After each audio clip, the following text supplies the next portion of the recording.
नमस्कार दोस्तों, स्वागत है आपका क्रेजी क्रिप्टो मिंटू में। आज बहुत सारे कॉइन हैं और सबका छोटा छोटा सा रिव्यू है आखिर में चल के आ रहा है, क्योंकि टेलीग्राम पर जो है इन्हीं टोकन्स की ज़्यादा बात हो रही है और उन्हीं के बारे में पूछा ज़्यादा जा रहा है। सर क्या करें इनमें, अभी रुकें या सेल करें या क्या करना चाहिए, यानी अभी रिसेंटली क्या अपडेट हो रहे हैं जिनके पीछे ये अप डाउन हो रहा है। तो देखिए, रिसेंटली अप डाउन की तो बात अलग है, यहाँ ज़्यादातर जो हो रहा है ना वो मैनिपुलेशन हो रहा है, क्योंकि अभी उतने ज़्यादा बड़े जो है अपडेट नहीं हो रहा है जिसमें ऐसा लगे कि इनकी वजह से इतना 40%, 50% या 60% तक जो ऊपर उड़ जाते हैं कि उतना उड़े। और मार्केट में भी देखिए अभी साइड में हो गया सब कुछ। अभी आप बीटीसी देखिए, वही 22,800, 900, 600, 700 और बहुत हद तक चला जाता तो 23। उसके बाद अभी एक अगर 23 से बहुत ऊपर जा रहा हो तो वो भी नहीं जा रहा है। तो क्या ये आप देखिए 2-3 दिन से साइड में, लेकिन जो अल्ट कॉइन है उनमें जो है ऊपर नीचे हो रहा है। अब उसका जीता जागता हुआ मैं आपको उदाहरण देता हूं, वो है एक्सी इन्फिनिटी। एक्सी इन्फिनिटी का मैंने आपको बताया था दोपहर वाले वीडियो में, अर्नविद रोहितास पर दिया, उसमें ऑस्मोसिस के बारे में बताया और एक्सी इन्फिनिटी के बताया। वो एकदम प्योर बिल्कुल जीता जागता मैनिपुलेशन। एक बात बताइए, आपकी सप्लाई अनलॉक हो रही है मिलियंस में और प्राइस आपका ऊपर जा रहा है, यानी कि उसके बाद फिर ऐसा नहीं कि नीचे नहीं आया। अब आपका प्राइस जो है देखिए $12 के आसपास आ गया, जबकि 13 तक ऊपर तक गया था। 42% आपने प्राइस चढ़ा दिया और अभी भी करंट में जो है लगभग 21% के आसपास तो अभी भी है। तो ये क्या है, प्योर मैनिपुलेशन जिसे कहते हैं कि जब आपके पास सप्लाई बढ़ रही है तो उसमें रेट ज्यादा होने का तो मतलब ही नहीं बनता, रेट तो कम होना चाहिए, जो अब नजर आ रहा है। अब आप देख रहे हो ग्राफ नीचे आ रहा है, यानी कि वहां प्रॉफिट बुक हो गया। तो ये क्या था, प्योर जीता जागता मैनिपुलेशन जिसे कहते हैं। ऐसा ही आपका एप्टोस में भी हुआ था कि एप्टोस में भी सप्लाई आई और सप्लाई आने के बावजूद भी एप्टोस में बहुत ऊपर प्राइस गया। केवल एक ही अपडेट था उसमें जो मैंने आपको बताया था कि एक पार्टनरशिप हुई थी उनकी। तो अब ये क्या है, केवल अभी वेल्स गेम चल रहा है। यहां पर होगा तो तुक्का लग गया तो बहुत अच्छा, बनना तो जैसा है वैसा है, आपके सामने है। अब मैंने ऑस्मोसिस का बताया, 3 मिनट ही हुए थे उसको अपडेट को आए हुए, बाइनेंस के ट्विटर हैंडल पर मैंने तुरंत उसको शेयर किया, तब जो है प्राइस बढ़ना ही शुरू हुआ था और ये लगभग जो है 15% तक बढ़ गया था उस न्यूज के आने के बाद, क्योंकि ऑस्मोसिस में जो अपग्रेड हो रहा है नेटवर्क अपग्रेड, उसको बाइनेंस ने सपोर्ट किया। केवल इतनी न्यूज थी और उसमें अच्छा खासा प्राइस चढ़ा और अब प्रॉफिट जिसको निकालना था निकाल लिया। अब प्राइस इसका भी नीचे को आ रहा है और 7% तो अभी भी ऊपर चल रहा है। तो ये क्या था, वो कहते हैं ये चलो ठीक है भाई, न्यूज आई इस वजह से प्राइस ऊपर गया, लेकिन एक्सी इन्फिनिटी का तो प्योर 100% वो कहते हैं मैनिपुलेशन जिसे कहते हैं वो है। माना में जो चल रहा है अभी प्राइस 0.72% में चल रहा है, 2% लगभग अभी भी अप है, डाउन में है। लेकिन अब इसमें क्या चल रहा है ये भी देखिए, जब उड़ा तो उड़ा, लेकिन अब धीरे धीरे नीचे को जा रही है।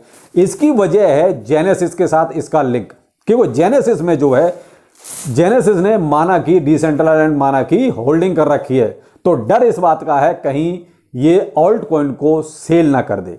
इस वजह से माना में थोड़ा सा पैनिक है। इसकी वजह ये है नीचे को प्राइस आने की, वरना देखिए साइड में होना चाहिए था, लेकिन माना नीचे को आ रहा है, वजह ये है। ठीक है, अब आ जाते हैं एक्सआरपी। एक्सआरपी का प्राइस अभी क्यों चढ़ गया है, लेकिन अब थोड़ा सा नीचे को भी आ रहा है।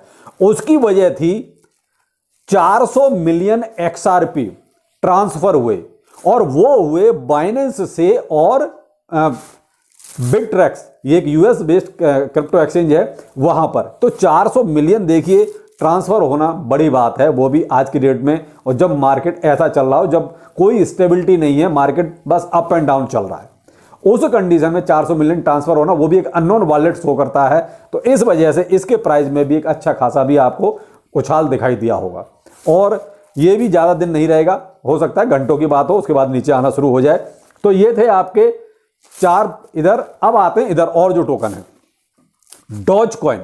डॉज कॉइन देखिए भागा ऊपर को, क्यों भागा, क्योंकि जो रॉबिनहुड है उसने अपने वॉलेट में कहीं ना कहीं जो है डॉज कॉइन को जगह दे दी। इतनी न्यूज काफी थी चढ़ने के लिए और चढ़ाने वालों ने चढ़ाया, ऊपर अपना प्रॉफिट बुक किया। अब फिर दोबारा से डॉज कॉइन अपना नीचे को आने लगा है और अभी करंट में प्राइस जो है $0.088 चल रहा है, जो $0.92 तक गया था, केवल इस रॉबिनहुड वाली न्यूज की वजह से, जो मैंने आपको मॉर्निंग वाले वीडियो में जो 8 बजे वीडियो दिया उसमें ही ये चीज आपको बता दी थी। अब इससे बड़ी अपडेट जो है वो है मैटिक में। मैटिक और इथेरियम, ये तो देखिए छोटी छोटी जो अपडेट थी वो थी, लेकिन मैटिक में एक अच्छा खासा बड़ा अपडेट आ रहा है और वो ये आ रहा है कि बैंक ऑफ स्पेन उसने क्या करा है, जो डिजिटल यूरो टोकन है उसकी टेस्टिंग हो रही है और वो किस पर हो रही है, इथेरियम और पॉलीगॉन ब्लॉकचेन पर। तो आप यहां पर थोड़ा सा पॉलीगॉन देखिए, इथेरियम तो भाई क्वीन है, दूसरे नंबर का टोकन है, पॉलीगॉन भी कहीं ना कहीं एक अपनी अच्छी जगह बनाए हुए है, विश्वास है तभी पॉलीगॉन और इथेरियम दोनों को चुना है, वो भी बैंक ऑफ स्पेन ने, ये भी नहीं कि कोई छोटी मोटी संस्था हो, ऐसा भी नहीं है भाई। तो यहां पर क्या है कि भाई इन दोनों ब्लॉकचेन का यूज होगा तो भाई इथेरियम तो देखिए अपने कब्जे से बाहर है, लेकिन पॉलीगॉन में आप सोच सकते हैं, लेकिन पॉलीगॉन को थोड़ा सा यहां पर आप नजर रखिएगा क्योंकि बहुत बड़ा अपडेट है पॉलीगॉन का। अब आगे क्या होगा कह नहीं सकते, क्यों, क्योंकि क्रिप्टो करेंसी है ना आजकल उल्टी सीधी चल रही है, चल नहीं रही है, चलाया जा रहा है।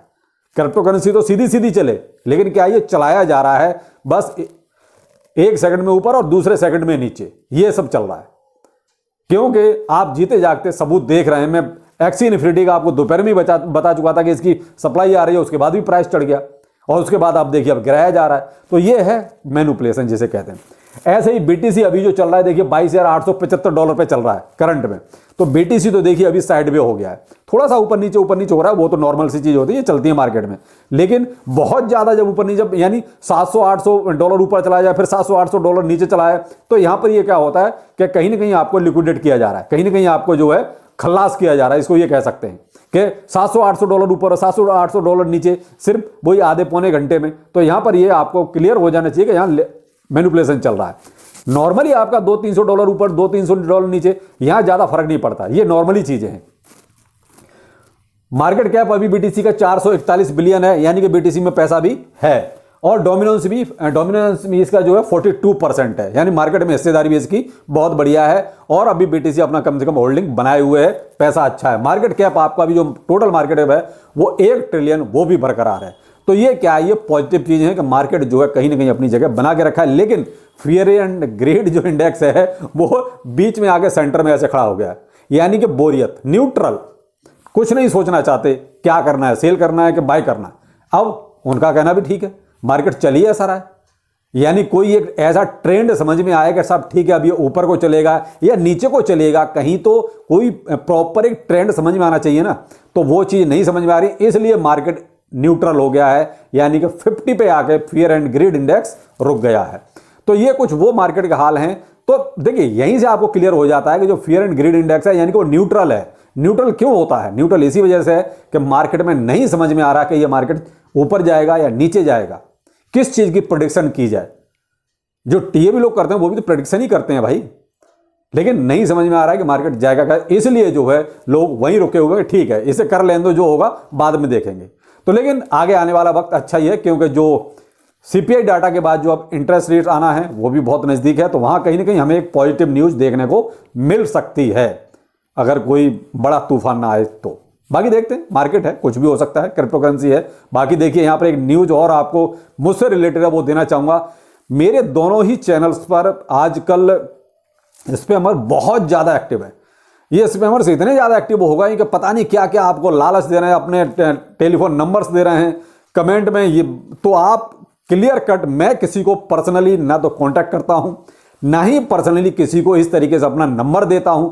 तो आपके पास इस तरीके से जो भी नंबर भेजे उसे तुरंत ब्लैकलिस्ट कर दीजिए। कोई भी आपको ये कहे कि आप इतना डॉलर हमें दीजिए, उसको तुरंत ब्लैकलिस्ट कर दीजिए। मैं किसी से जब कांटेक्ट ही नहीं करता तो फिर मांगने का कोई मतलब नहीं बनता, क्योंकि कई सारे कमेंट आए कि सर आपका ये तो कहीं इराक का लग रहा है, कहीं कुवैत का नंबर लग रहा है। तो भाई मैं तो इंडिया में ही रहता हूं, मैं इराक और कुवैत से कोई लेना देना नहीं है। तो आप ऐसे लोगों को बिल्कुल आंख बंद करके ब्लैकलिस्ट कर दीजिए, क्योंकि वो मेरा ही फोटो लगा के और आपको कमेंट भेजते हैं। तो प्लीज ऐसे सभी लोगों को आप ब्लैकलिस्ट आंख बंद कर दीजिए। मैं किसी से कभी भी कोई भी कॉन्टैक्ट नहीं करता। तो ये सब के सब फ्रॉड लोग हैं जो आपसे कांटेक्ट कर रहे हैं, और किसी को भी चवन्नी भी देने की जरूरत नहीं है। ठीक है, तो आपको ये चीज भी क्लियर हुई। तो चलिए फिर मिलते हैं, नमस्कार।